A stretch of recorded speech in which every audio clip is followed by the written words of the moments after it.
투자해서 돈을 버신 분도 돈을 잃으신 분도 이 사연이 도움이 되었으면 합니다. 군중 심리와 분산 투자의 필요성.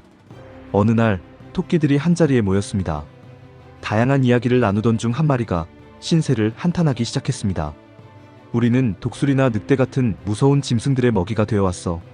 다른 토끼들도 맞장구를 쳤습니다. 여우나 뱀 같은 짐승들도 우리의 새끼를 잡아먹으려고 기회를 노리고 있지. 그들은 모두 불쌍한 자신들의 처지를 이야기하며 결국 우리 모두 호수에 빠져 죽자 고 결론 짓고 호수를 향해 몰려갔습니다. 그러나 그때 한 토끼가 개구리들이 살고 있는 모습을 보고 외쳤습니다. 잠깐만, 여기 우리보다 더 힘없고 겁 많은 동물도 있네. 이 우화는 군중 심리에 대한 중요한 교훈을 줍니다. 개개인이 혼자일 때는 쉽게 극단적인 선택을 하지 않지만 집단의 힘이 모이면 이성보다 감정에 지배당하기 쉽습니다. 이른바 군중 심리입니다. 이는 다수를 따르는 게 나에게 득이 된다는 잘못된 믿음에 기반합니다.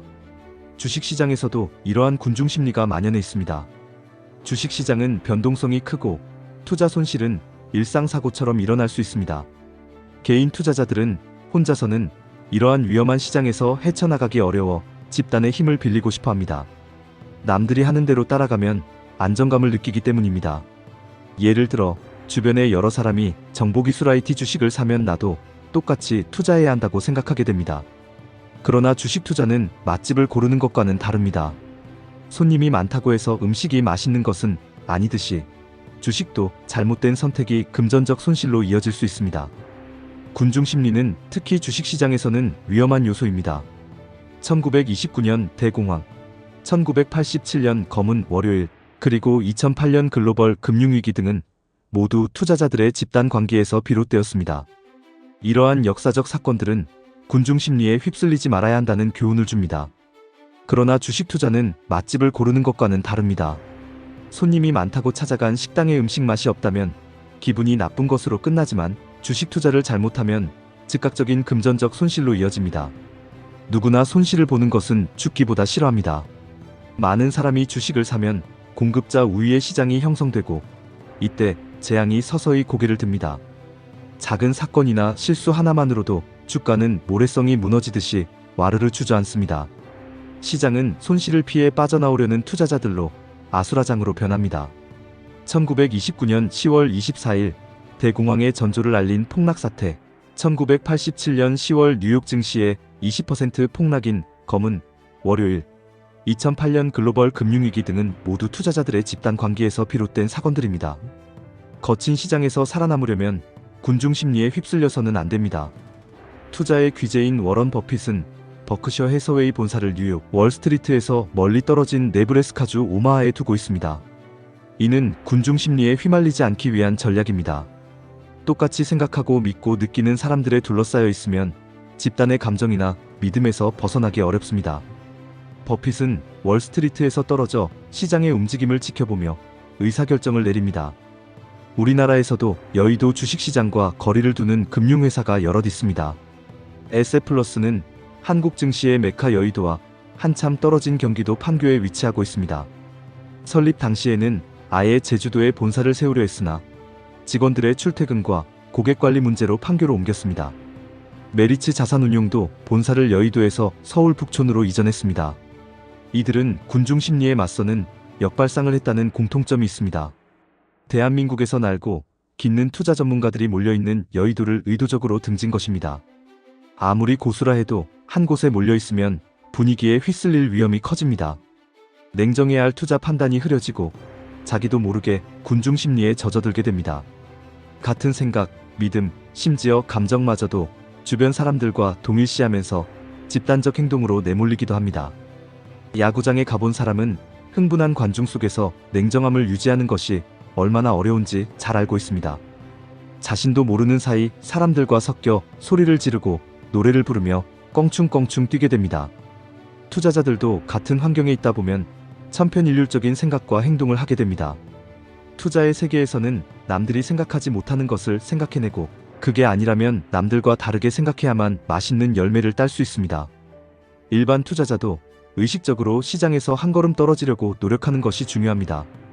틈만 나면 펀드 수익률을 계산하고 주가를 들여다보거나 증권사 시황 보고서를 찾아 읽는 사람치고 투자에 성공한 경우는 드물습니다. 자신도 모르게 군중 심리에 휘말려 판단력이 흐려지기 때문입니다. 주식은 채권 등 다른 금융 상품보다 변동성이 큽니다. 이익을 보면 더 오를 것 같아 흥분하고 손실이 나면 더 떨어질까봐 불안해지는 것이 인지상정입니다. 그러다가 매매 타이밍을 놓쳐 본의 아니게 장기 투자를 하게 되는 사람이 부지기수입니다. 물론 투자를 멀리하라는 이야기는 아닙니다. 저금리 시대에 자산 증식을 꾀하려면 투자의 세계에 몸을 던져야 합니다. 단, 여러 자산에 분산 투자하는 것이 중요합니다. 일부는 노후를 대비해 안전자산에 묻어두고 일부는 주식이나 펀드 같은 고위험 상품에 투자해야 합니다. 대신 주가 확인을 매일같이 하지 말고 일주일 단위로 하는 등 군중 심리에 휘말리지 않도록 하는 원칙을 꼭 지켜야 합니다.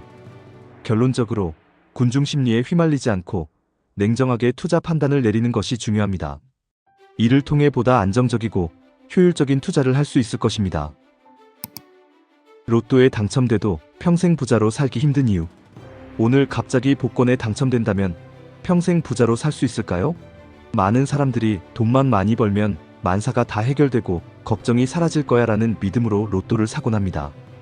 그러나 세계 최대 도시락 체인 스노우폭스의 김승우 회장은 돈의 속성을 잘 알아야 부자가 된다고 말했습니다.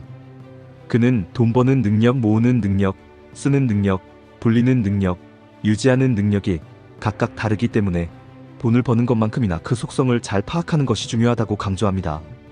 김 회장은 7번의 사업 실패 후 8번째 시도에서 성공을 거둔 자수성가형 사업가입니다. 현재 4천억 원대 자산가인 그는 잘 알면서도 알지 못하는 것들이라는 책을 통해 돈의 속성을 강조했습니다. 오늘 대신증권에서는 부자가 되려면 알아둬야 할 돈의 속성 5가지를 살펴보겠습니다.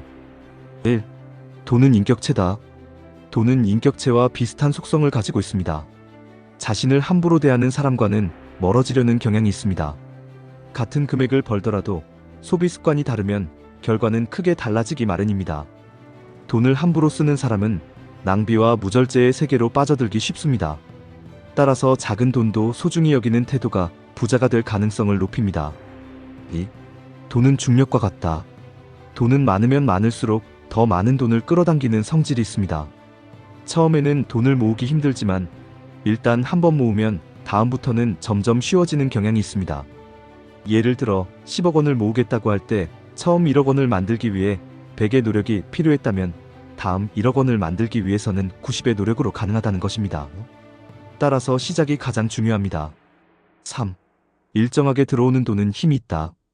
1년 동안 700만 원, 400만 원, 100만 원이 불규칙적으로 들어와 1200만 원이 되는 것과 같은 기간 동안 월 100만 원씩 꾸준히 들어오는 돈에는 차이가 있습니다.